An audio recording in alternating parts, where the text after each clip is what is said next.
അതിലൊരു സക്രാരിയുണ്ട്. അവിടേക്കെഴുന്നള്ളാൻ അതിൽ കുടികൊള്ളാൻ ആത്മനാഥനീശു വരണേ.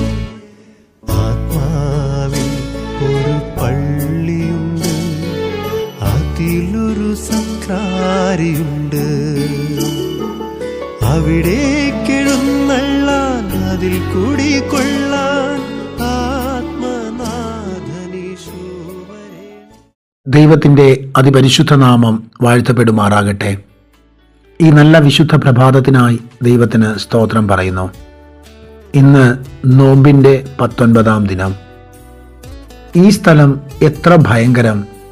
ഇത് ദൈവത്തിൻ്റെ ആലയമല്ലാതെ മറ്റൊന്നല്ല, ഇത് സ്വർഗത്തിൻ്റെ വാതിൽ തന്നെ എന്ന് പറഞ്ഞു.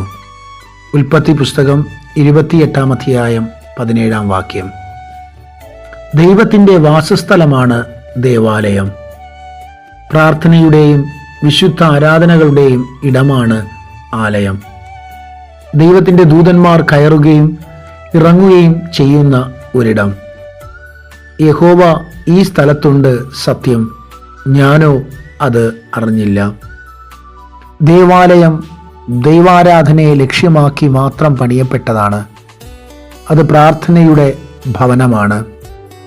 ആരാധനയാണ് ദൈവജനത്തിൻ്റെ കേന്ദ്രബിന്ദു.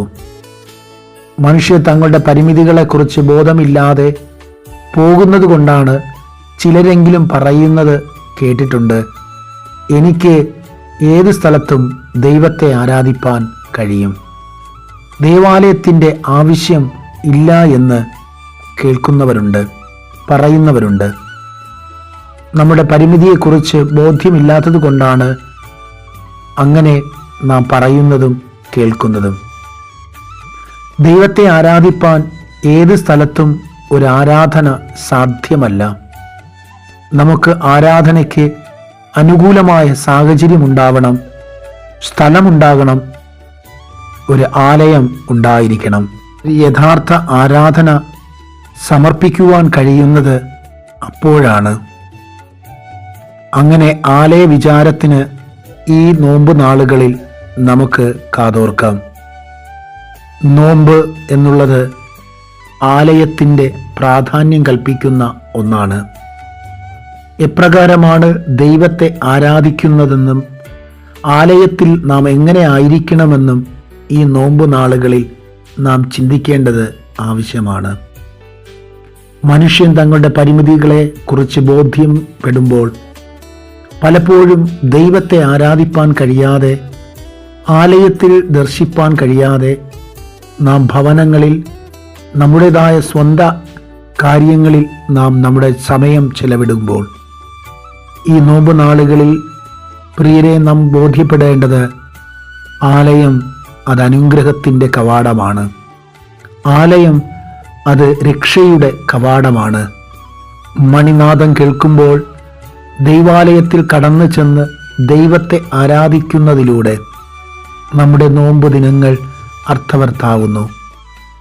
ഈ നോമ്പ് ദിനങ്ങളിൽ ആലയത്തിൽ കടന്നു ചെന്ന് ദൈവത്തിൻ്റെ സ്നേഹത്തെ തിരിച്ചറിയുമ്പോൾ, ദൈവം നൽകിയ രക്ഷയുടെ അനുഭവത്തെ നാം തിരിച്ചറിയുമ്പോൾ, അവിടെയാണ് യഥാർത്ഥ നോമ്പിൻ്റെ അനുഭവത്തെ നമുക്ക് അനുഭവിപ്പാൻ കഴിയുന്നത്. നമ്മുടെ ജീവിതങ്ങളിൽ അപ്രകാരമുള്ള നോമ്പിൻ്റെ അനുഭവങ്ങളിലേക്ക് നമുക്ക് പോകുമ്പോൾ ദേവാലയത്തിൻ്റെ പ്രസക്തി വളരെ വർദ്ധിച്ചു വരുന്നത് കാണുവാൻ കഴിയും. നിന്റെ പ്രാകാരങ്ങളിൽ കഴിക്കുന്ന ഒരു ദിവസം വേറെ 1000 ദിവസത്തേക്കാൾ ഉത്തമമല്ലോ. ദുഷ്ടന്മാരുടെ കൂടാരങ്ങളിൽ പാർക്കുന്നതിനേക്കാൾ എൻ്റെ ദൈവത്തിൻ്റെ ആലയത്തിൽ വാതിൽ കാവൽക്കാരനായിരിക്കുന്നത് എനിക്ക് ഏറെ ഇഷ്ടം. ദൈവം നമ്മെ അനുഗ്രഹിക്കുമാറാകട്ടെ. ആമേൻ.